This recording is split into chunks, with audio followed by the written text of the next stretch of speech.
Y bien, como dije en la editorial, ¿no? Ya está con nosotros el padre Pedro Braseco en lo que es el primer programa del mes de marzo y por supuesto se lo vamos a dedicar en su totalidad. Primero porque creo que el padre bien lo merece, ¿no?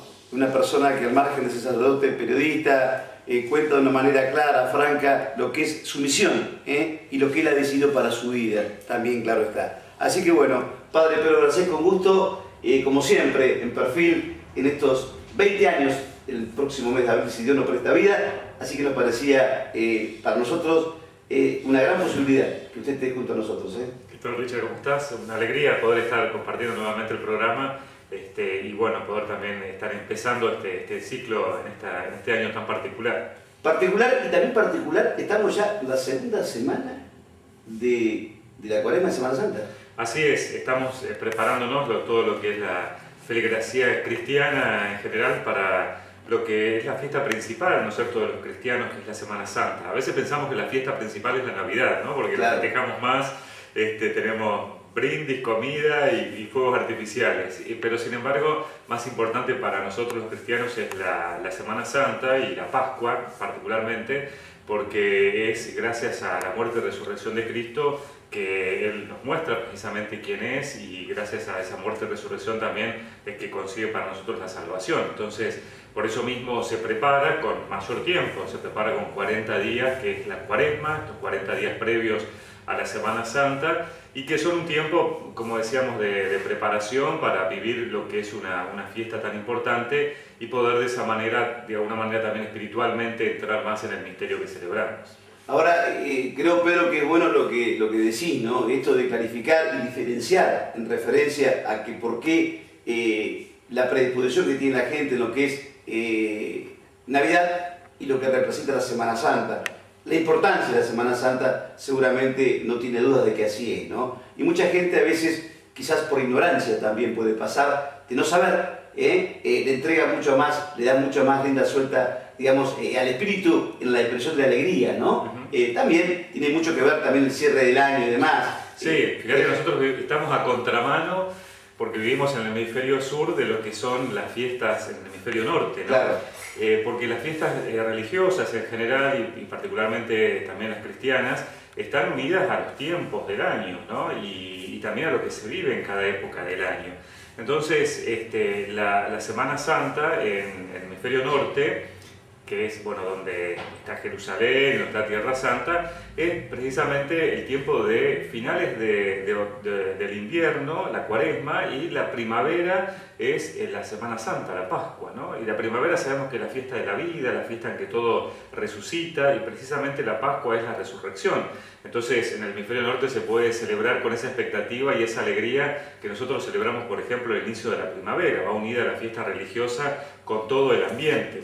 Nosotros, como decíamos, venimos un poco a contramano porque vivimos en el hemisferio sur, y entonces esta fiesta que debería ser la fiesta de la resurrección, de la vida, la tenemos generalmente en marzo, en abril, cuando estamos comenzando con todas las actividades, cuando está comenzando el otoño, cuando se va apagando un poco también los paisajes, el clima, ¿no? Y entonces nos predispone de una manera distinta, ¿no? No como en el hemisferio norte, donde verdaderamente es una fiesta de resurrección y de vida, y todo habla de eso, inclusive la misma naturaleza. Así que nosotros tenemos que hacer como una especie de esfuerzo especial, ¿no? Porque realmente, bueno, es un tiempo difícil porque, como decíamos, estamos un poco terminando las vacaciones y metiéndonos en el inicio del año, de las actividades, y ahí es donde tenemos que, o es la invitación para prepararnos espiritualmente, para comenzar a vivir una fiesta que debería ser.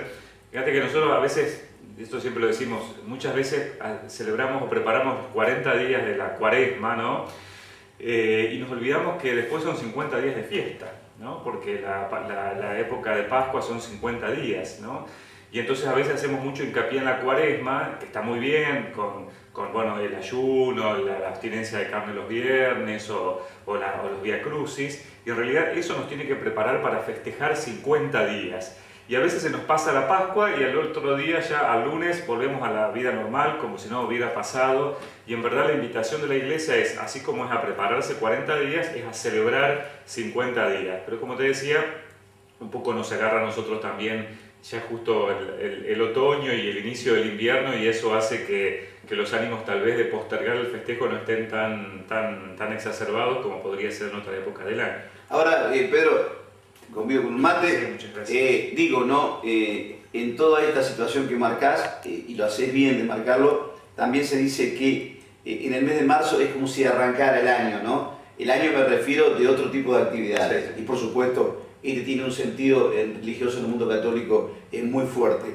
Por otra parte, a la gente le decimos, porque la idea en Perfil esta noche son dos tramos. El primer tramo es que le cuentes tu actividad que estás haciendo de un tiempo a esta parte, ya sea en la parroquia San José o en la capital federal, y cómo se vive en diferentes ámbitos esto que estamos hablando, esta segunda semana de la Cuaresma, lo que implica la Semana Santa en realidad, y lo que siente el ciudadano hoy por hoy en estos tiempos a veces que no la tenemos toda consigo, tiempos de expectativa, tiempos de desencuentros, algunos tiempos también que nos afligen, sin ir más lejos, yo lo decía en la editorial, el caso de Nisman, sin entrar en el tinte político que no corresponde, pero sí en la muerte de un fiscal, ya sea inducido o no. Es decir, hoy la gente, y observamos que la gente está con un grado, digamos, de compromiso, ¿sí? De compromiso y de saber. Cuando digo de saber la verdad, pero en todos los planos, de saber la verdad en todos los planos.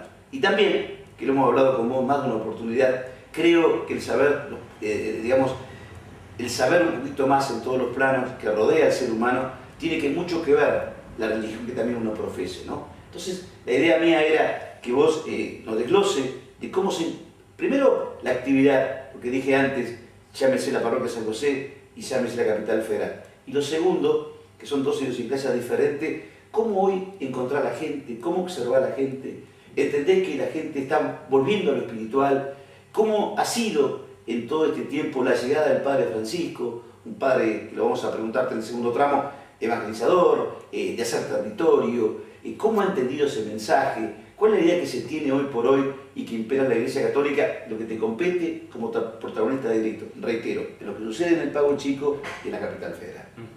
Bueno, acá en Gualeguay yo estoy colaborando como vicario en la parroquia San José, un poco colaborando con todas las actividades de la vida pastoral de la parroquia. Este año también he querido un poco más también colaborar con el colegio, y hay muchos desafíos también, ¿no es cierto? Porque hay desafíos espirituales y desafíos de necesidades diversas, donde a veces se recurre a la iglesia, o donde la iglesia también se siente llamada a tratar de dar una respuesta o a colaborar, ¿no es cierto? Entonces, aquí, bueno, son las actividades cotidianas, que son muchas, por cierto, porque, bueno, vos decías, preguntaba si hay de alguna manera mayor demanda espiritual, y suele haber mucha porque, bueno, también un poco cuando la gente va encontrando respuestas, también va buscando más, o va teniendo más preguntas, o va buscando más ese acompañamiento y esa ayuda, ¿no? Y creo que también lo del Papa Francisco en esto ha ayudado mucho, porque precisamente el Papa al hablar de diversos temas, de mostrar una iglesia en salida, una iglesia cercana, también ha hecho que muchos vuelvan, digamos, o vuelvan a confiar en la iglesia también como institución. Y después a nivel nacional estoy en la Conferencia Episcopal Argentina. En realidad yo ya estaba en Buenos Aires colaborando en las obras misionales pontificias a cargo de una de las 4 obras, que es la obra que se dedica un poco a la animación misionera de los sacerdotes, de los obispos y demás, pero desde el año pasado comencé con una actividad como subsecretario en la Conferencia Episcopal Argentina. La Conferencia Episcopal Argentina es el organismo que nuclea, podríamos decir, a todos los obispos del país. O sea, el organismo rector, en realidad, ¿no? Claro, pero que en realidad no tiene injerencia en los obispados o en los obispos, en el sentido de que cada obispado es independiente y es autónomo, ¿no? Yo lo comparo, por ejemplo, con lo que diríamos es la AFA, ¿no es cierto? Ajá. La AFA nuclea a todos los clubes del país para Sí. organizar distintas actividades y para bueno, coordinar precisamente, en este caso, el fútbol, Sí. pero la AFA no se puede meter al interior de cada club, donde tiene su presidente, sus comisiones directivas y demás, ¿no? Sería más o menos, Claro, metafóricamente, sí. la comparativa. Claro, lo mismo pasa con una cámara empresarial, digamos, la cámara empresarial nuclea a los empresarios de distinto sector, pero la cámara empresarial no se va a meter en los manejos internos de la empresa. Ahora bien, Pedro, si bien no se mete en los manejos internos de cada obispado, convengamos que tiene su peso. Sí, sí, por supuesto, porque bueno, precisamente coordina todo lo que es la actividad de la Iglesia en Argentina y es también de alguna manera el organismo que hace de puente entre bueno, la Iglesia Argentina y la Santa Sede, si bien también está la Nunciatura, que es la delegación del Vaticano en Argentina, pero coordina eso y, por ejemplo, con otros organismos, como con el Gobierno Nacional, digamos, ¿no es cierto? O sea, toda nuestra relación de la Iglesia con el Gobierno Nacional pasa por la Conferencia Episcopal y por la Secretaría General, donde yo estoy. ¿Cuántos obispados, Pedro, hay en Argentina ahora? En estos momentos hay 66 obispados, sí. Pero en realidad cada obispado a veces tiene más de un obispo, y hay obispos también que son eméritos, que están jubilados, retirados, pero que siguen siendo obispos, ¿no? Entonces tenemos 89 obispos en el país, y 89 obispos activos y 129 en total, ¿no? Entonces también la Conferencia Episcopal se reúnen todos los obispos 2 veces al año, que generalmente este año cae en abril, la última semana de abril y en noviembre. Se reúne una semana entera, eso nos toca también organizarlo.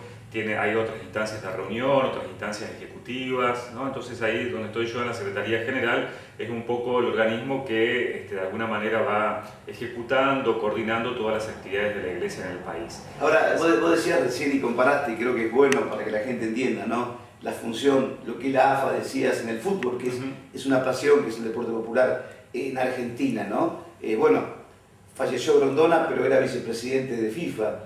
En este caso, es decir, ustedes están trabajando en esto y también tienen como la persona más importante de la Iglesia Católica, digamos, el caso del padre, el padre Francisco, que es argentino. Sí. Es decir, ¿cómo es el clima que se vive teniendo en cuenta que la máxima autoridad del mundo católico sea argentina? Bueno, por un lado, uno percibe que la Iglesia Argentina está en la mira, en el sentido de que se analiza, porque de aquí es donde salió el Papa Francisco, como vos decías, y entonces muchas de las cosas del Papa son las cosas de la Iglesia Argentina, ¿no es cierto? Y la actividad que se hace a diario, en realidad. Claro, entonces, bueno, es una iglesia que despierta interés, que se analiza, que uno percibe eso, ¿no es cierto?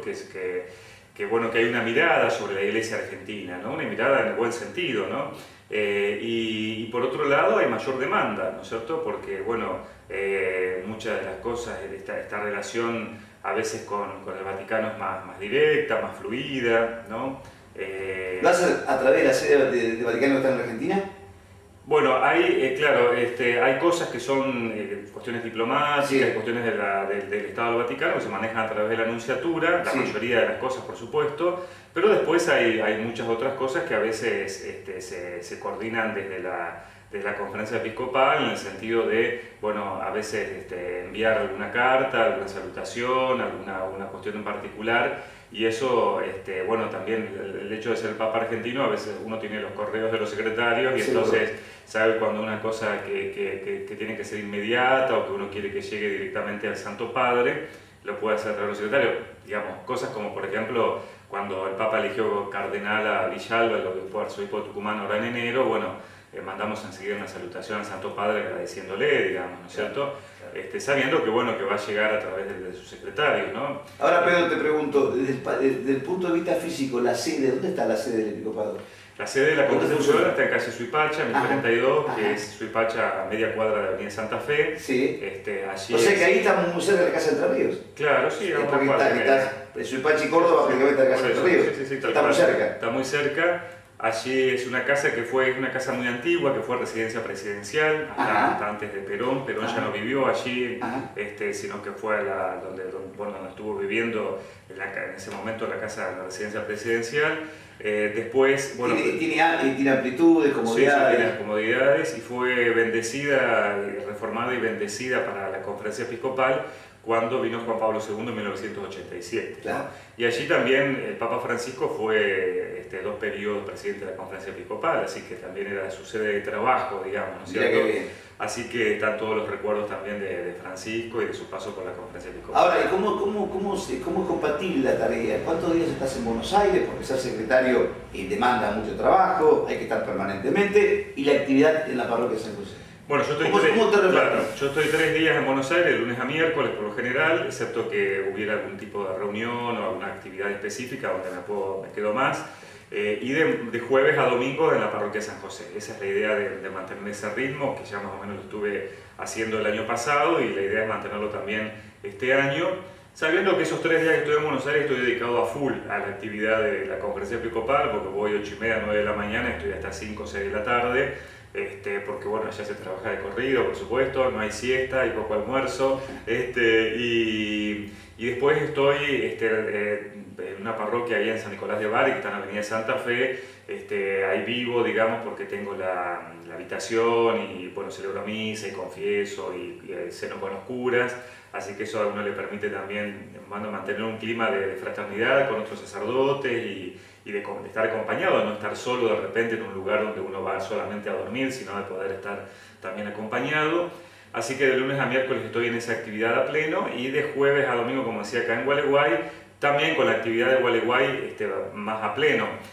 Si bien a veces hay alguna situación específica que uno tiene que resolver y que hoy en día, gracias al teléfono, a internet y a los mails, uno puede hacerlo desde acá de Gualeguay, ¿no? Por ejemplo, en enero no se trabajó en la conferencia episcopal, pero pasó lo de Nisman y pasó que los obispos querían hacer un comunicado, y entonces todo eso, desde la elaboración del comunicado, el borrador, la aprobación y el envío a los medios, lo hice acá de Gualeguay. Ahora, Pedro, nombraste un tema que creo que es vital, ¿no? Cuando te enteraste de la situación de lo que pasó de Nisman, ¿no? ¿Qué fue lo que primero pensaste, en realidad? Independientemente del comunicado que ustedes lo hacen, como corresponde, de manera orgánica, ¿qué cosas pasaron por tu mente? ¿Sos una persona preparada? Y decir, un fiscal de la República, ¿qué es lo que te pasó? Bueno, yo creo que hubo una sensación, claro, ¿no? que un poco digamos, me ocurrió muy fuerte, sobre todo esos días, digamos, inmediatamente después o ese día mismo, ¿no? ¿Cómo te enteraste? Me enteré porque por las noticias de la mañana. ¿Estabas en Buenos Aires? No, yo estaba aquí en Gualeguay, ¿no? Pero me pareció como estar viviendo sumergido en una novela policial, ¿no es cierto? Uno que, bueno, si ha leído una novela policial o una película así de tipo policial, parecía que uno estaba sumergido en esa incertidumbre de no saber qué viene después o qué va a pasar, donde hasta lo insólito puede ocurrir, como por ejemplo esto que nadie se esperaba, ¿no? Bueno, esto de no tener pistas, de no tener a ciencia cierta, digamos, qué era lo que podría haber ocurrido, ¿no?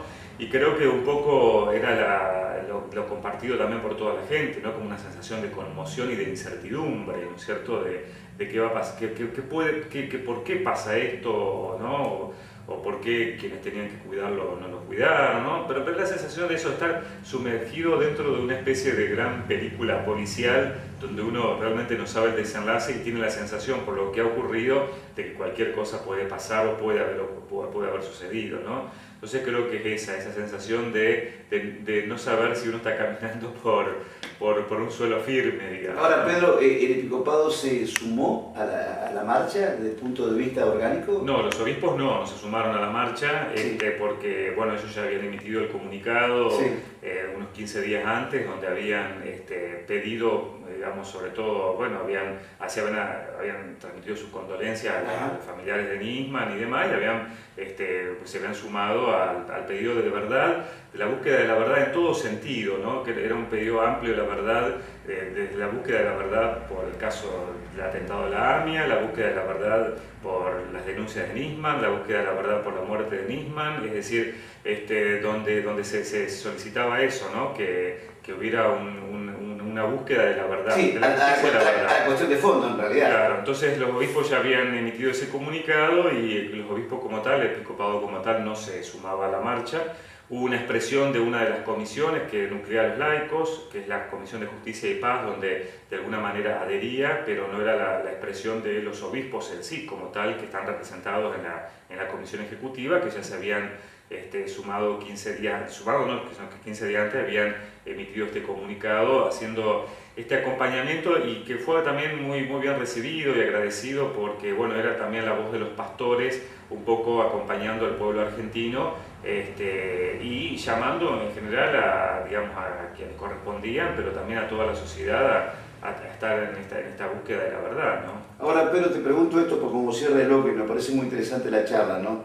Después seguramente en el segundo tramo vamos a entrar en otros temas, de tus viajes, de tu reflexión, de cuando no teníamos un argentino papa y hoy tenemos un argentino papa, cuál es la percepción en el mundo y demás.